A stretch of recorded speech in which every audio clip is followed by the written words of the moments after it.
प्यारे छात्रों नमो नमः। संस्कृत कक्षायां भवतां स्वागतम्। अद्य अस्माकं पाठः वर्तते सदाचारः। सदाचार पाठ 7वीं कक्षा की पाठ्यपुस्तक रुचिरा द्वितीयो भागः का 6ठः पाठः। तो आज मैं लेकर आया हूं आपके लिए इस पाठ की दूसरी वीडियो। पहली वीडियो में हमने 3 पद्यों का वाचन कर लिया था और आज हम करेंगे चतुर्थ, पंचम और षष्ठ पद्य का उच्चारण अभ्यास और साथ साथ में उसकी जानेंगे व्याख्या के बारे में। तो आइए करते हैं आज की अपनी इस वीडियो को प्रारंभ। तो प्यारे छात्रों, सदाचार पाठ जो कि षष्ठ पाठ है 7वीं कक्षा का, इसकी आज दूसरी वीडियो हम लेकर आए हैं। दूसरी वीडियो में हम आज पढ़ेंगे चतुर्थ, पंचम और षष्ठ पद्य का वाचन और उसका अर्थ। तो उससे पहले हमने पिछली वीडियो में ये 3 पद्य, जो प्रथम 3 पद्य हैं, उनका वाचन भी अभ्यास, उनका उच्चारण अभ्यास और उनका पाठन किया था। तो आइए आज की इस वीडियो को करते हैं प्रारंभ। तो देखिए, चतुर्थ पद्य है हमारा, सर्वदा व्यवहारे स्यात् औदार्यं सत्यता तथा। सर्वदा व्यवहारे स्यात् औदार्यं सत्यता तथा ऋजुता मृदुता चापि कौटिल्यम न कदाचन। अब इसका मैं गायन करता हूं। सर्वदा व्यवहारे स्यात् औदार्यं सत्यता तथा ऋजुता मृदुता चापि कौटिल्यम न कदाचन। कौटिल्यम न कदाचन। व्यवहारे स्यात्, व्यवहार में होना चाहिए। क्या होना चाहिए? हमारा जो व्यवहार है उसमें, उसकी बात कही गई है कि व्यवहार में सदा, सर्वदा का मतलब होता है सदा, व्यवहारे सदा, औदार्यम उदारता, सत्यता तथा ऋजुता मृदुता। अब ऋजुता मृदुता क्या होता है? इसका अर्थ क्या होता है ऋजुता का? ऋजुता होती है सरलता और मृदुता होती है कोमलता। ऋजुता, बोलिए क्या होती है? ऋजुता सरलता और मृदुता क्या होती है? कोमलता। सरलता, कोमलता, चापि कौटिल्यम न कदाचन। कौटिल्य अर्थात कुटिलता, हमारा कुटिल स्वभाव कभी नहीं होना चाहिए। ये इस पद्य का अर्थ है। तो एक बार मैं फिर से आपको बता देता हूँ। सर्वदा होता है सदा, व्यवहार, व्यवहारे, व्यवहार में सप्तमी विभक्ति का प्रयोग है यहाँ पर। स्याद होना चाहिए। क्या होना चाहिए कहा? औदार्यम उदारता, सत्यता, सत्यता तो आप जानते हैं कि सत्यनिष्ठ होना चाहिए, तथा ऋजुता, तो मैंने आपको बता दिया कि ऋजुता होती है सरलता, हमारे स्वभाव में होनी चाहिए।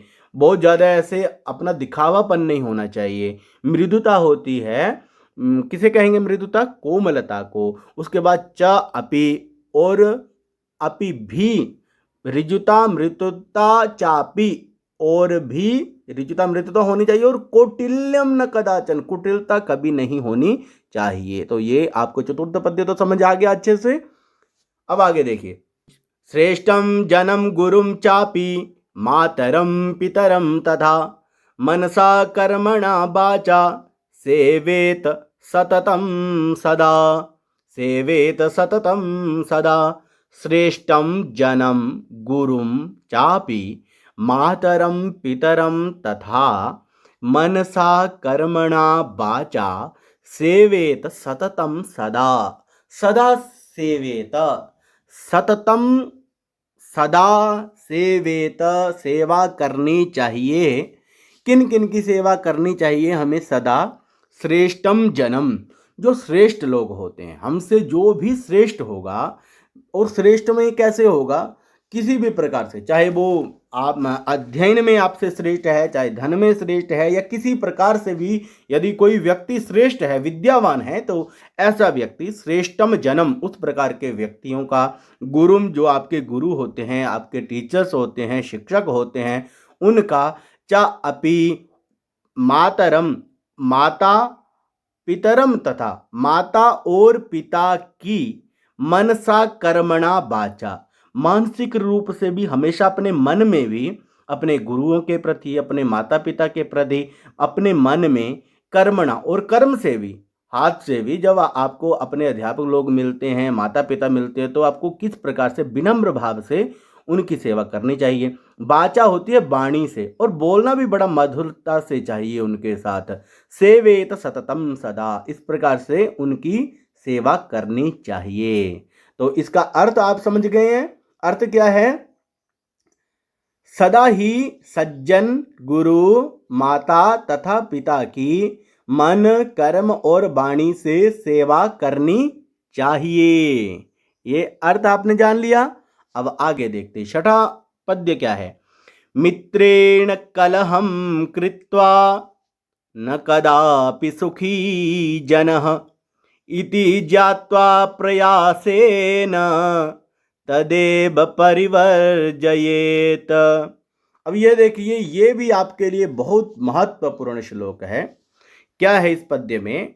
किम अस्ति अस्मिन् पद्ये मित्रेण कलहम कृतवा। कृतवा मैंने आपको बता दिया कि क्री धातु से त्वा प्रत्यय में लगता है तो बन जाता है कृतवा, करके। मित्रेण कलहम, मित्र के साथ। मित्रेण तृतीया विभक्ति एक वचन में बनता है मित्र शब्द से। मित्रेण, मित्र से, कलहम कृतवा, कलह करके, झगड़ा करके, न कदापि सुखी जनः, जनः कदापि सुखी न भवति।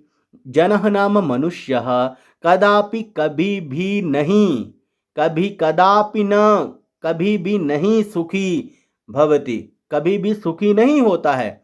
इति ज्ञात्वा प्रयासेन, इति ज्ञात्वा ऐसा जानकर, प्रयासेन प्रयास पूर्वक, प्रयास से, तदैव परिवर्जयेत उसको छोड़ देना चाहिए। अर्थात कभी भी अपने मित्र के साथ झगड़ना नहीं चाहिए। तो देखिए, हमें अपने मित्रों के साथ कभी नहीं झगड़ना है।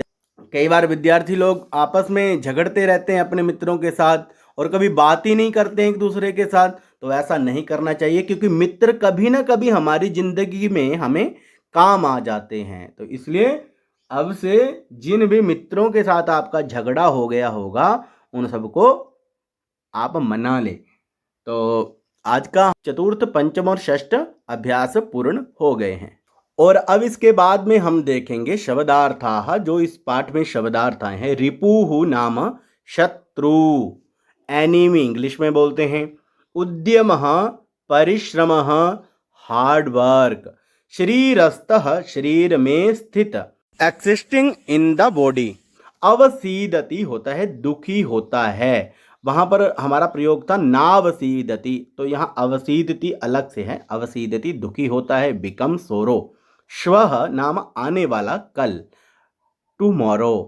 कुर्वीत, कुर्वीत होता है करना चाहिए, शुड डू। पूर्वाह्ने दोपहर से पहले, इन द फॉरनून। उसके बाद देखिए आप्रहाण्यकम, आप्रहाण्यकम दोपहर के बाद करने योग्य कार्य, work to be done in the afternoon. अनृतम होता है झूठ, लाई। सनातनः सदा से चला आ रहा हो, इंटरनल। स्यात होता है हो, शुड बी। औदार्यम होता है उदारता, जेनरोसिटी। ऋजुता होती है सरलता, सिंप्लिसिटी। मृदुता होती है कोमलता, सॉफ्टनेस। कौटिल्यम होता है कुटिलता, टेढ़ापन, वीकडनेस। कुटिलता, वीकडनेस, टेढ़ापन होता है। अगला शब्द देखिए, सेवेत, सेवा करनी चाहिए, शुड सर्व। परिवर्जयेत, बचना चाहिए, शुड अवॉइड। वाचा, वाणी से, बाय स्पीच। तो आज के इस अभ्यास के साथ, शब्दार्थों के अभ्यास के साथ और 3 पद्यों के अभ्यास के साथ, आज की इस वीडियो में इतना ही। अगली वीडियो में हम अभ्यास कार्य के साथ मिलेंगे। जयतु संस्कृतम, जयतु भारतम।